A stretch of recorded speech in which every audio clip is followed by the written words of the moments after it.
المؤمنين أم عبد الله عائشة رضي الله تبارك وتعالى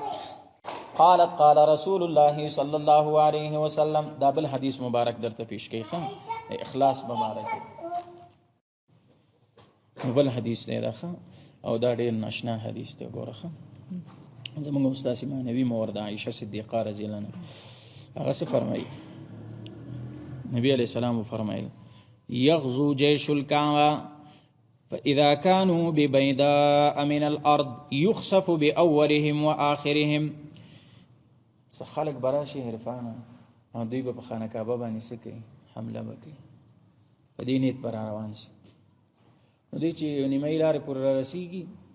نو حدیث کې راځي يخسف بأولهم وآخرهم د دې لښکر اول او اخر لکه مثلا اول چې د بګرامې کې ده او اخر دلته ده اول او اخر دا به ټول الله پس مکه کسی کی نه بس عائشہ صدیقہ رضی الله ورته فرمایي یا رسول الله صلی الله څنګه با اول او اخر دا پس مکه کې نه نوځي کنه حالات جدل ته خو بسم وي بازارونه بمي اوس د بګرامین مثال در کوم دې زه پورې بازار شته کنه کورونه دي خلک دي د خلکو خو څه ګناه نه کړي ها ګناه د چا ده د دې خلکو د سوچ په کم نیت څه دي را روان شي کنه نو نبی علیہ السلام ورته فرمایل چې دا به ټول د څومره چې په دغه ساحه کې دي دا به ټول پس مکه نه نوځي ثم یبعثون علی نیاتهم د قیامت پر ورځ بیا دی پورته کیږي کنه دوی په خپل نیتونو سره سي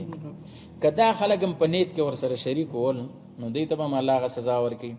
او کدا خلک ور سره په نیت کې شریک نو دوی ته به الله د شهادت مقام ورکي او غي ته الله سو ورکي اوس پوښ په خبر نو خبره د صدا د نیت د اخلاص ده. عائشہ صدیقہ رضی اللہ عنہ فرمائی قال رسول اللہ صلی اللہ علیہ وسلم. عائشہ صدیقہ رضی اللہ عنہ فرمائی قال رسول اللہ صلی اللہ علیہ وسلم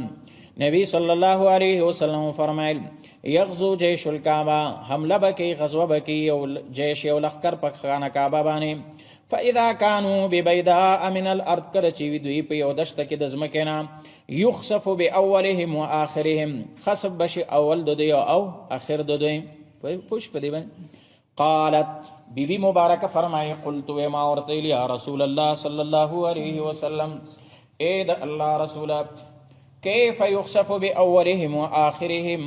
سرنګ به خسف کیږي اول د دوی اخر د دوی خسف دو پیجن کړه پس مکه نه نوځي